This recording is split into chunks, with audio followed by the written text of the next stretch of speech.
Hi guys, Ray here from City Fan TV. Hope you're all doing very well indeed.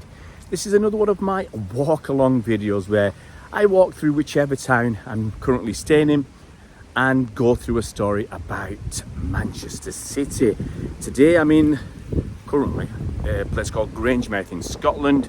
I'm actually just staying here overnight, but I'm working probably about 30 minutes away today, and then if you remember, I was down in South Wales yesterday.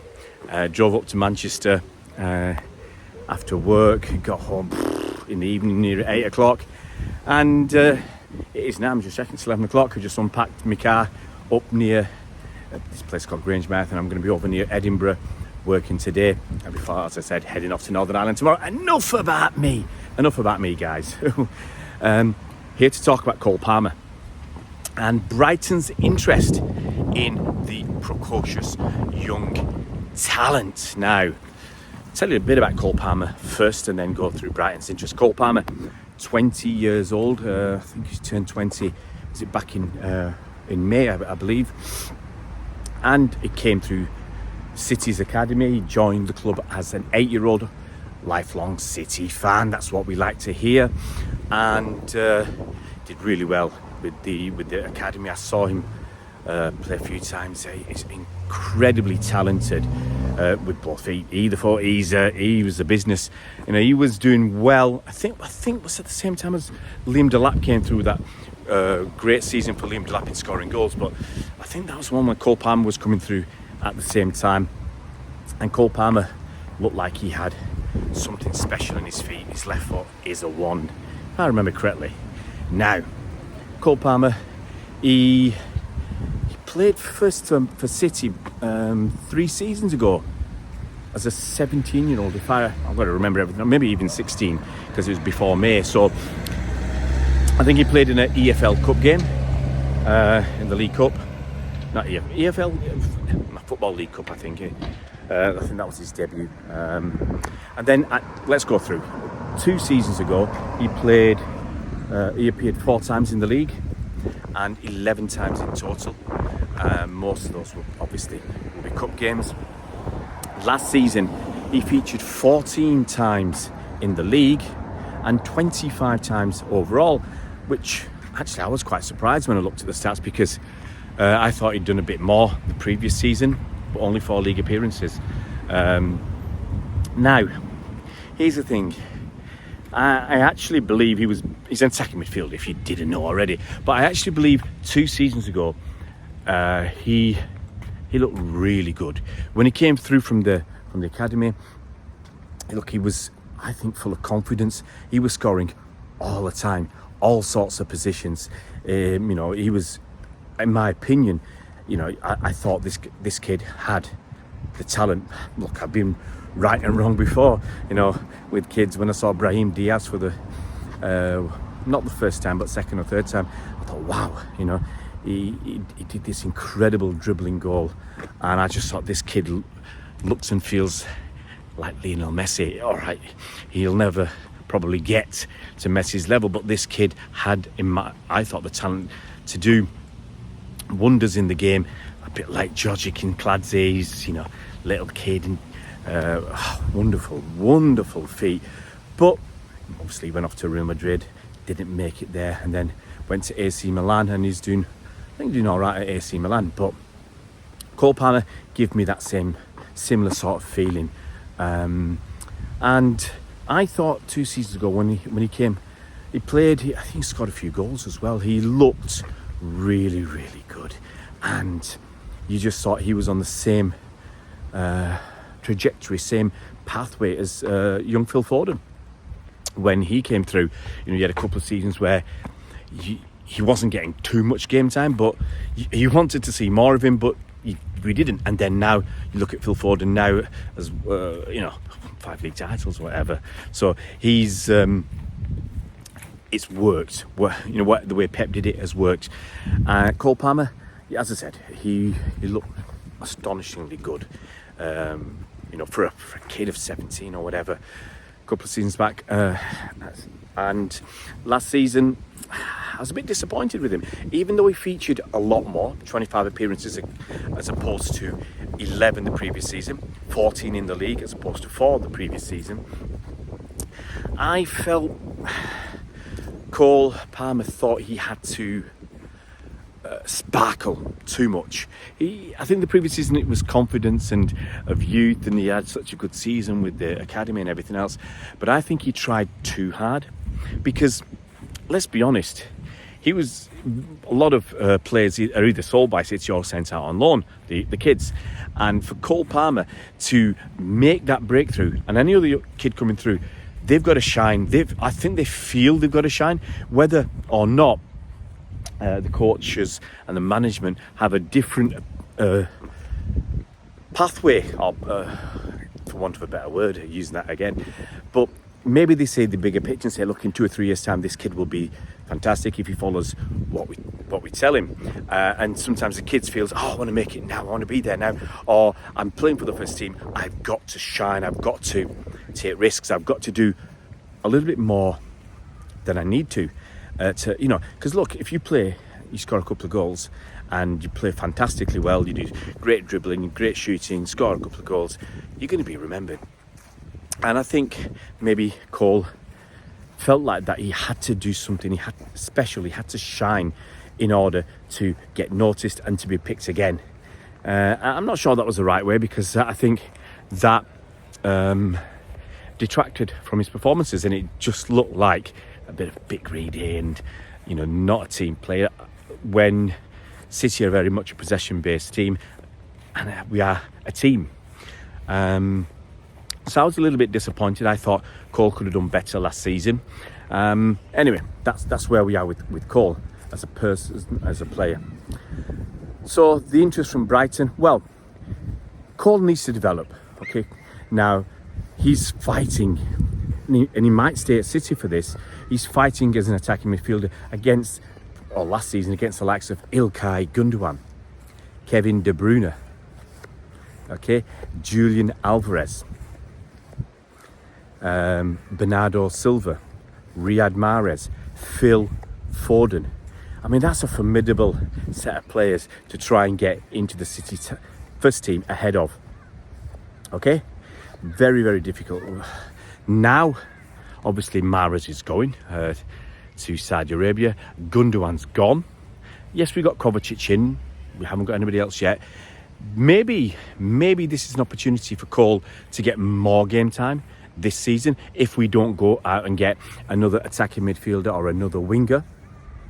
You lose 2, you get 1. There's going to be more space for somebody. Don't know what's going to happen with Peroni either this season. He was a bit part player last season in his first season at City. So maybe Cole, this departure of Gundogan, departure of Mahrez, possible, I don't think it's going to happen, departure of Bernardo Silva, may give Cole Palmer more opportunities in the City side. And being a City fan, he'll want to stick around. He'll want to make that happen. You want to stick around as long as possible, maybe too long, to see if you can make it at your boyhood club. So maybe Cole Palmer will stick it around another season just for that. I think people were thinking he'd go out on loan to help further his development. We've seen recently with some players, young players, we go out on loan and they make it. Okay, we've seen with Romeo Lavia, who went to Southampton, and a season later playing in a Southampton team that got relegated. He's been touted as a midfielder who's worth 40 to 50 million quid. Liverpool interested, Chelsea interested, West Ham interested. So the guy's shown in 1 year, and he would have never got that opportunity at City. We saw with Jadon Sancho, he wanted out at City, went to Dortmund, and he's shown at Dortmund, and he got a £17 million move to Manchester United. So sometimes the kids leave, they do really well, but these are permanent sales. And I've said it before, I like the permanent sale method. Okay, I like that because the buying club are heavily invested in the player. Give the example of Gavin Bazunu, who went to Southampton for about, I can't remember, that was 12 million quid, 30 million quid. He's a young goalkeeper, and even though I don't think he had a great season overall, but he's still in his development stages, Southampton stuck by him And I contrast that with Aaron Muric, who went to Nottingham Forest 2 or 3 seasons ago, started badly, he went out on loan, they never or hardly ever played him again. They didn't have the confidence, they were not heavily invested, they were paying his wages, maybe a small loan fee, but they were not invested. When you spend 12 or 30 million quid, you are heavily invested in that player, you're going to play him. If West Ham buy Carlos Borges, okay, for 40 million quid, they're heavily invested in this kid. They are going to make sure he gets every chance to prove himself. And so Cole Palmer going to Brighton on a permanent deal rather than a loan, I like the idea, if he's going to go away, to have that option. Because if Brighton pay a decent fee for him, decent transfer fee, somewhere, in my opinion, in the region of 20 million quid, don't let them have him on the cheap. You know, we've seen James Trafford go to Burnley for up to 90 million quid. I can't remember if it's like 15 to 70 million as a guaranteed payment, and then others on add-ons, but up to 19 million quid. We've seen Shea Charles, who you probably never heard of, midfielder. He went to Southampton for I think 10.5 million. Last season we had Sam Edozie go to Southampton for I think for 10 million, around that level, and we had was it Lariso? I can't remember everybody's names now. He went for about 6 million to Southampton. So on that basis, Cole Palmer, he's played 18 Premier League games, or featured in 18 Premier League games. He's played 37 times for the Manchester City first team. That's a good bit of a body of work behind him. I think he's going to be worth 20 million quid. Now, what I don't want is Cole Palmer to go to Brighton for about 10 million quid. We'll have, as usual, a buyback and a selling clause. No problem there. But if the buyback is about 40 million, and let's say he does really well at Brighton in that 1 season or 2 seasons, and Brighton end up selling him for 60 million. Yes, we'll get some money out of it. Let's say we get 20%, we get another 12 million. But if we sold him for 10, it just doesn't feel right that we're getting 22 million for a kid that's gone for 60 million, you know, somewhere else. You want him to be at City. So it's a very difficult decision all round for City, for Cole as well. I'm sure his family and agent and everything else is involved. It's a very difficult decision as to what you do. I'm torn, as I said. If he goes away and want it to be on a permanent deal, because, as I said, the buying club will be so invested in him, and at 20 million quid, you're going to be really invested in him. You're going to make sure he gets even more opportunity to succeed. And whether or not he comes back to City or not, it doesn't. Part of me doesn't matter. You want the best for the kid. So if they spend 20 million on him, he will have every opportunity at Brighton to be a success.